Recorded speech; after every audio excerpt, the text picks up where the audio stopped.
when people ask like if I run with or without headphones. And when I say I run without headphones, they kind of look at you like, oh, so brave. As soon as you change your mindset on it, it isn't much harder. And to be honest, I find it actually quite uncomfortable to run with headphones. It's because it disrupts flow state when I'm listening to music, especially in a race. It's like fight or flight. When your brain is under threat or has to go into fight or flight, what it will do, it will shut off all the other noise in your brain, and it will basically put all of its attention to the frontal part of your brain called the prefrontal cortex. And the reason why it does that is because this is where you make rational decisions, and this is a part of your brain that only develops or kind of fully develops in your mid-20s. So same reason why you might find like kids aren't very empathetic is because this part of their brain hasn't yet formed fully, literally hasn't formed fully. So when you get older, that's why you become mature as well, because you can rationalise a little bit better. One of the caveats when you're in flow state is that you lose track of time. Don't know if anyone's had it where they put on a film or something like that, and then it might be like a long film, like 2 or 3 hours, and then the time just absolutely just flies by, and you're asked like, where's that time gone, like when you come on the other side of it? And it's just because you're enjoying it and you're just concentrating on solely one thing. So for me, when I'm listening to music when I'm run, it knocks me out of this flow state, because even though if I'm not concentrating, subconsciously I have an idea of how many songs are coming, because most songs are like 3 to 5 minutes long, right? And as well, why people find it so brave that you would run without fuck it up, that you would run without headphones is because I think the headphones give you a source of motivation, if you like.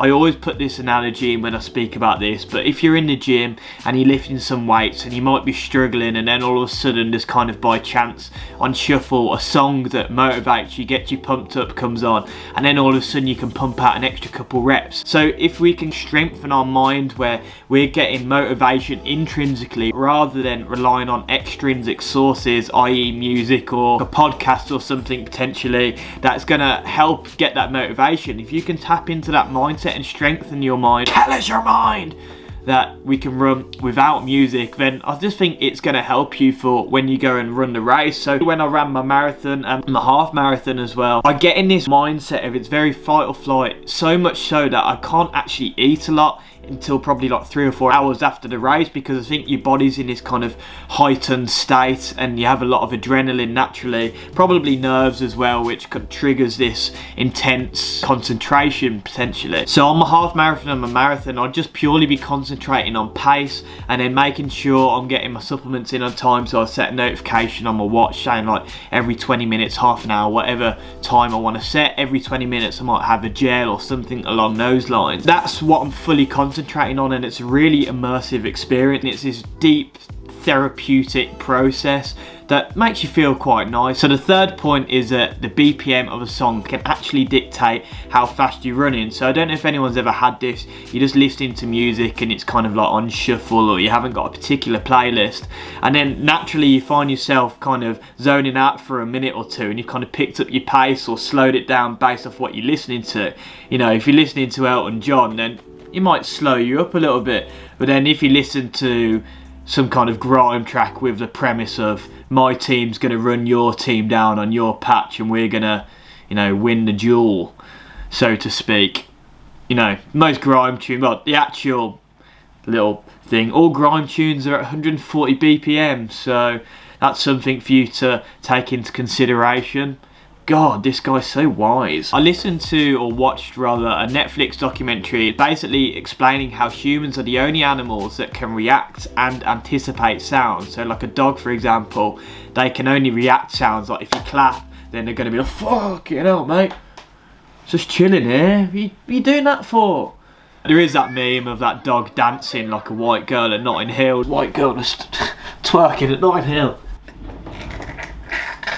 So every grime track's 140 beats per minute. I don't know if that directly correlates to making you run at 140 beats per minute, like your heart rate. I don't think it does that, but the rhythm of the tune was probably maybe in like your footsteps potentially. So like the beat, naturally you're running that beat. I think it's more like that, so it's kind of ingrained in us. I get how it can be intimidating, like trust me, I'm not this kind of like marine mindset guy who just has this unbelievable callous mind. Not anything, once you get used to it, like, it's actually harder for me, genuinely harder for me to listen to music if I'm going on a faster paced run. It's too much to concentrate on, man. Like, you get a good tune, it's just distracting for me. Like, I can't multitask whatsoever. So if I get a good tune and I'm thinking about the tune for a little bit, you know, you're feeling the tune a bit, and then you realise, oh fuck, I'm running at a slower pace, or I'm going too quick. When you're marathon training or just race training in general, your training plan, you want to be as comfortable as possible and with the stuff that you want to do in race day. So this can be from like planning or doing trial carb loads before like a long run. This can be your run time, so all of your long runs you set off at the same time that your race is going to be.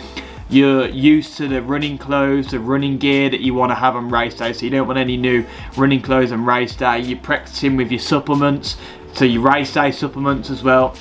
So you want to make it as routine as possible for when you're running your race, because then you're as calm as possible. Because what happens is, if you turn up to a race and you're doing stuff for the first time on race day, you're a little bit more overwhelmed and you have more to think about, whereas you can relax and it's kind of less of a waste of intellectual energy. You have less anxiety. Yes, you get a little bit nervous for a race naturally, but the nerves are a good thing because they put you in this heightened mindset, for me, I find personally. But you just want everything as routine as possible. Naturally, this is going to help you perform, help you relax, and you're not going to waste any energy. You're not going to get an adrenaline dump when you first start running. It kind of helps you with these endurance runs, that it puts you at this nice stoic mindset of, you're aware you're going to get in pain, but you know you're going to hurt, but you're alright with hurting. That's why I run with headphones outside of a training camp or outside of a training plan, because I find a little bit of enjoyment. Say I could listen to an audible or a podcast on a long run,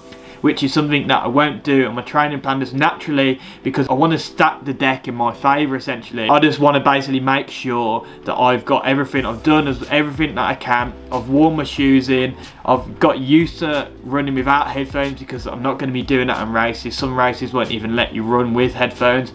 So again, it's just making you feel more familiar with everything, and naturally that's going to calm you down. Send me these eyes, but you know they ain't as hard as me. Used to be proud of you, but lately it's been proud of me. Always been proud of me. You've been proud of me. This back and forth, I can deal with it. Back and forth, no, I can't deal with it. Niggas talking on there, I can't deal with it. If I lose my mind, I go to hell and then I'm deal with it.